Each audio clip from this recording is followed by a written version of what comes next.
What if I told you that earning more money won't make you rich? Seriously. For most people, a pay raise is just a ticket to a faster, more stressful financial hamster wheel. We all know the formula we were taught. Go to a good school, get a stable job, work hard, and all your money problems will just disappear. But for so many of us, the exact opposite happens. The more you earn, the more you spend, and you end up just as trapped as before. Sure, maybe you have a nicer car and a bigger house, but that same knot of stress is still in your stomach. It feels like you're running a race you were designed to lose. But a small group of people are playing a completely different game. They've figured out one simple money rule that truly separates the wealthy from everyone else. And it has almost nothing to do with working harder or chasing a bigger paycheck.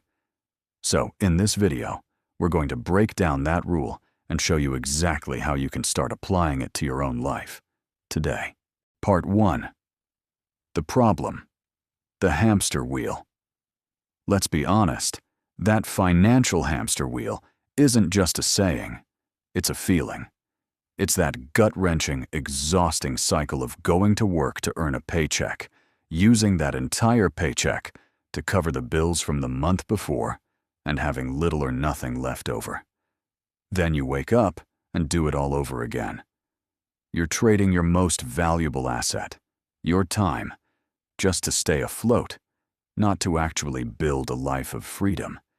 It's like trying to fill a bucket with a giant hole in the bottom.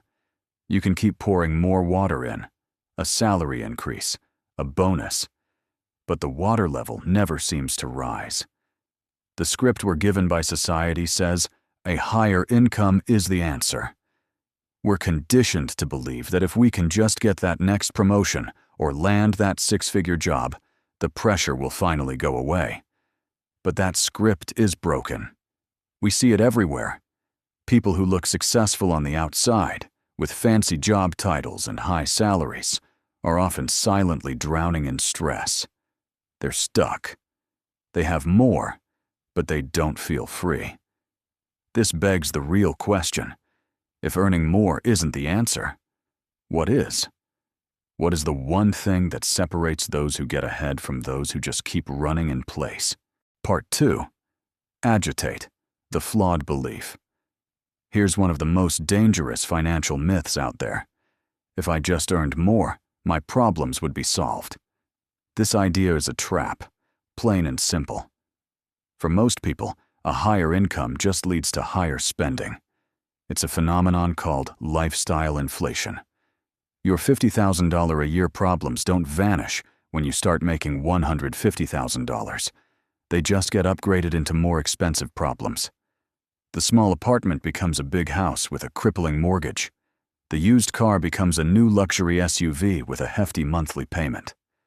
Dinners at home become expensive nights out. Suddenly, you're on a faster, shinier hamster wheel, but you're still just as trapped. And it's not always about reckless spending. Recent data shows a shocking number of high-income households are still living paycheck to paycheck. According to a 2024 report, 48% of people earning over $100,000 a year reported living paycheck to paycheck. This isn't because they're all buying yachts. It's often a mix of high housing costs, student loan debt, childcare, and the unspoken pressure to maintain a certain look of success. The result is what's known as being house rich, but cash poor. You have all the appearances of wealth, but no actual financial flexibility, no freedom. Your impressive salary is completely spoken for before it even hits your bank account. This cycle is so frustrating because you're doing everything you were told to do. You're working hard, you're climbing the ladder, but you still feel like you're one unexpected car repair away from a total financial disaster. That's because focusing only on earning more, without changing the system you're playing in, will never be the solution. Part 3. The solution, the mindset shift. So, what's the escape hatch? How do you get out of this trap? The solution isn't some complex financial product or a risky, bet the farm investment. It's a simple but profound shift in your mindset. This idea was famously popularized by Robert Kiyosaki in his book, Rich Dad, Poor Dad. And the core principle is this: the wealthy focus on owning, not just earning. Let me say that again. They focus on owning things that generate money for them instead of only working for a paycheck.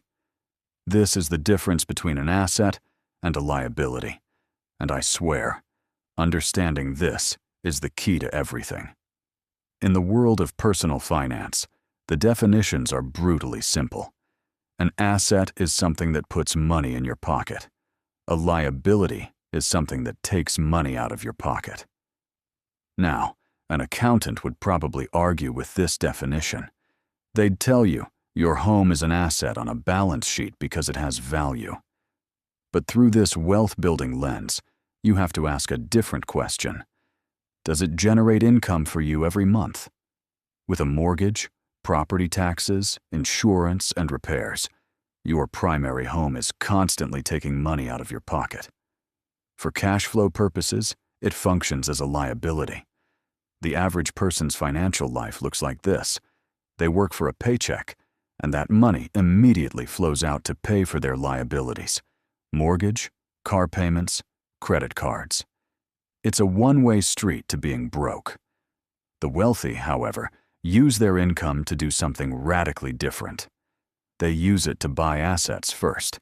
They buy things that will make more money for them, like stocks that pay dividends, rental properties that bring in monthly cash, or a piece of a business that generates profit. Then, they use the income from those assets to pay for their lifestyle. Their money is making them more money. That is the game changer. Part 4. The action. How to apply the rule. So what does this actually look like in the real world? Let's take a simple example. Buying a new car. The common mindset is, I want that new $40,000 car. The payment will be $700 a month, so I guess I need to work more hours or push for a raise to cover it. You are literally trading more of your life force, your time and labor, to pay for an item that is losing value every single day. Your car becomes a liability that drains you every month. The wealthy mindset is completely different. I want that $40,000 car. The payment is $700 a month. My new goal is to buy an asset that generates $700 a month in passive income. See the difference? This person isn't thinking about working harder. They're thinking about owning more. They might invest in a portfolio of dividend stocks, buy a real estate investment trust, REIT, or start a small, automated online business. Their goal is to have the asset pay for the car. Once that asset is spitting out enough cash flow, they go get the car, knowing that the income from their asset is covering the liability. They end up with the same car, but their entire financial foundation is stronger. They have a new asset working for them, instead of just a new bill draining them. Okay, a quick reality check. This is not a get-rich-quick fantasy. Building an asset portfolio takes time and always involves risk. Stock prices can go down, tenants can stop paying rent, and a side business can take a ton of work up front. The point isn't that it's easy. The point is that the focus is different. The goal is to build systems that work for you, even when you aren't. Your first step isn't to go buy an apartment building. It's a tiny shift in your daily thinking. Before you make any significant purchase, just stop and ask yourself, will this put money in my pocket or take money out of it? Start small. Instead of the newest phone upgrade, maybe you take that cash and open your first investment account. Instead of an expensive dinner out, you buy one share of a dividend-paying ETF. With every decision, you're training your brain to think like an owner, not just a consumer.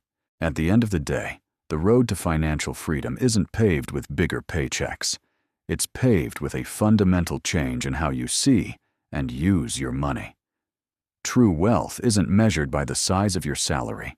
It's measured by the power of your cash flow.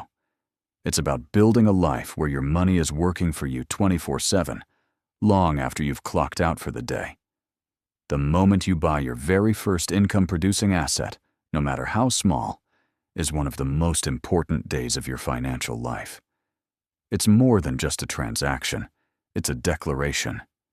It's the day you decide you're done just running on the hamster wheel. It's the day you start building your own road to freedom. If this mindset shift is starting to click and you're feeling ready to move from just earning to owning, make sure you subscribe and hit that notification bell.